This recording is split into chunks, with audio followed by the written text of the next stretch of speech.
Assalamualaikum warahmatullahi wabarakatuh. Perkenalkan, kami dari kelompok 9 yang terdiri dari Nur Afiqatul Khairiyah dan Khalifatul Rasyidah. Di sini kami akan menjelaskan mengenai semangat beribadah dengan meyakini hari akhir. Dan yang pertama akan dijelaskan oleh Nur Afiqatul Khairiyah. Poin yang pertama mengenai tentang pengertian hari kiamat. Apa sih hari kiamat itu? Hari kiamat menurut bahasa adalah kehancuran atau kebangkitan. Sedangkan menurut istilah, hari kiamat adalah kehancuran alam semesta beserta isinya. Poin yang selanjutnya yaitu macam-macam hari kiamat. Macam-macam hari kiamat ini dibagi menjadi dua, yaitu yang pertama kiamat sugro atau kecil, yang kedua kiamat kubro atau besar. Kiamat sugro atau kiamat kecil adalah peristiwa datangnya kematian bagi semua makhluk atau seluruh makhluk yang ada di dunia ini atau di alam semesta ini. Yang kedua, kiamat kubro atau kiamat besar, yaitu berakhirnya seluruh kehidupan makhluk dan hancur leburnya alam semesta beserta isinya secara total atau secara keseluruhan. Poin yang selanjutnya yaitu hari kiamat menurut ilmu pengetahuan. Dibagi menjadi dua, yaitu yang pertama menurut geologi, yang kedua menurut teori fisika. Nah, hari kiamat menurut ilmu pengetahuan geologi yaitu bumi terjadi dari gas yang berputar atau gas katastrop. Setelah diam, gas itu menjadi dingin, maka gas yang berat mengendap ke bawah dan yang ringan berada di atas. Melalui proses evolusi yang sangat lama, gas bagian luar mengeras menjadi batu kerikil, pasir, ataupun sebagainya. Sedangkan bagian tengah masih panas. Zat panas bercampur lava, lahar, batu, dan pasir panas. Bumi beredar karena adanya daya tarik matahari terhadap bumi semakin berkurang. Akibatnya, bumi akan bergeser dari matahari sehingga putaran bumi semakin cepat dan akan mengalami nasib seperti meteor, yaitu menyala dan hancur melebur.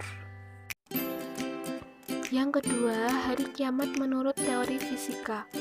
Letak matahari berada di 149.597.870,7 km jauhnya dari bumi. Sinar matahari sampai ke bumi 8 menit 20 detik. Garis tengah matahari 1,4 juta km dan permukaannya 616 kali 100 km 622.160 km. Menurut ahli fisika, energi matahari dipancarkan ke angkasa dan sekitarnya 5,7 kali 1027 kalori, 5.853,9 kalori per menit, dan mampu menyala 50 miliar tahun dengan panas 15 juta derajat Celcius. Kalau matahari tidak muncul dan cahayanya redup karena tenaga sinarnya habis, maka tidak ada angin yang akan berakibatkan hujan tidak akan turun. Selanjutnya, gunung-gunung pun akan meletus, ombak pun bergulung-gulung, air laut naik sehingga akan terjadinya kehancuran di muka bumi ini secara total atau menyeluruh. Baiklah, berikutnya yaitu bukti indrawi terjadinya hari akhir. Imam At-Tabari dan Ibnu Katsir berpendapat bahwa telah diperlihatkan peristiwa-peristiwa yang menakjubkan di dunia, yaitu diantaranya adalah sebagai berikut. Yang pertama adalah peristiwa pembunuhan yang dipermasalahkan oleh Bani Israel akan dihidupkan kembali oleh Allah Subhanahu wa Ta'ala hanya dengan perantara daging sapi yang dipukulkan ke tubuh orang yang terbunuh. Dan hal itu dijelaskan dalam Quran Surat Al-Baqarah ayat 72-73.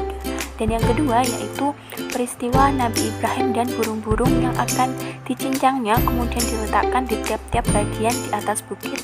Lalu Allah Subhanahu wa Ta'ala berfirman, "Panggillah, niscaya mereka datang kepadamu dengan segera." Quran Surat Al-Baqarah ayat 260. Selanjutnya yaitu tahapan dari akhir.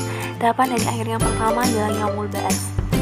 Sesudah hancur dan musnahnya alam semesta termasuk manusia, maka terjadilah hari kebangkitan atau disebut dengan yaumul ba'ats, yang dimana dari itu terdapat proses dibangkitkannya seluruh makhluk dari alam kubur. Dan kemudian yang kedua yaitu yaumul hasyar atau yaumul mahsyar, yaitu tempat berkumpulnya manusia setelah bangkit dari alam kubur untuk mempertanggungjawabkan amal perbuatannya. Dan yang ketiga yaitu yaumul hisab, yaitu hari di mana Allah menampakkan semua amalannya di dunia untuk dihisab.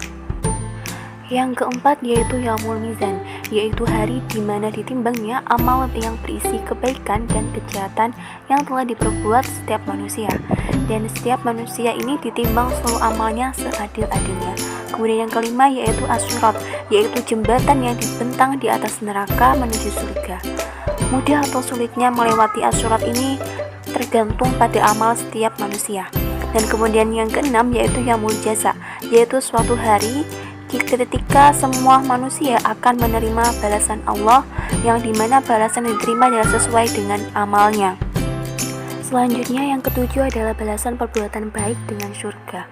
Surga adalah tempat bagi orang-orang yang ikhlas beribadah, beriman dan bertawakal kepada Allah SWT. Setelah seluruh manusia dihisab dan melalui timbangan, mereka diberikan balasan sesuai dengan amal perbuatannya. Dan yang kedelapan yaitu yang terakhir adalah balasan perbuatan buruk dengan neraka. Adapun orang-orang yang selama hidupnya lebih banyak mengerjakan perbuatan buruk, apapun jahat, maksiat, tercelah dan kafir terhadap Allah SWT, maka akan dimasukkan ke dalam neraka. Berikutnya yaitu hakikat beriman kepada hari kiamat. Iman kepada hari akhir ini itu merupakan rukun iman yang kelima, yang mana harus diyakini oleh setiap umat Islam. Dan segala perbuatan yang dilakukan oleh manusia, baik ataupun buruk, itu harus dipertanggungjawabkan di akhirat kelak. Dan oleh sebab itu, keimanan pada hari akhir hendaknya menjadikan landasan utama untuk menjadikan diri agar selalu taat kepada Allah SWT. Selanjutnya yaitu hikmah iman kepada hari kiamat.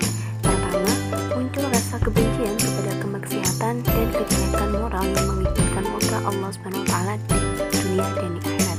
Kedua, menyejukkan dan mengembirakan hati orang-orang mukmin dengan segala kenikmatan akhirat yang sama sekali tidak dirasakan di dunia.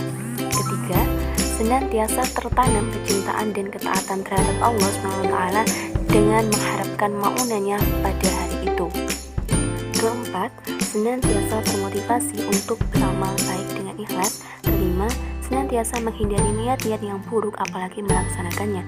Dan yang terakhir, menjauhkan diri dari asumsi-asumsi yang mengkiaskan apa yang ada di dunia ini dengan apa yang ada di akhirat. Berikutnya yaitu perilaku yang menggambarkan kesadaran beriman kepada hari akhir. Yang kesatu, menyadari bahwa semua perbuatan yang dilakukan di dunia itu akan dipertanggungjawabkan di hadapan Allah. Kedua, menyadari bahwa manusia itu kecil di hadapan kebesarannya Allah. Dan yang ketiga, selalu berusaha melakukan amal soleh dan menghindari semua perbuatan yang bertentangan dengan norma agama. Yang keempat, membiasakan dengan akhlakul karimah. Kelima, selalu berusaha mendekatkan diri kepada Allah SWT. Dan yang terakhir, termotivasi untuk selalu bekerja keras dan menjauhi kemalasan. Baiklah, mungkin itu saja yang dapat kami sampaikan. Kurang lebihnya kami mohon maaf sebesar-besarnya. Wabillahi taufiq wal hidayah. Wassalamualaikum warahmatullahi wabarakatuh.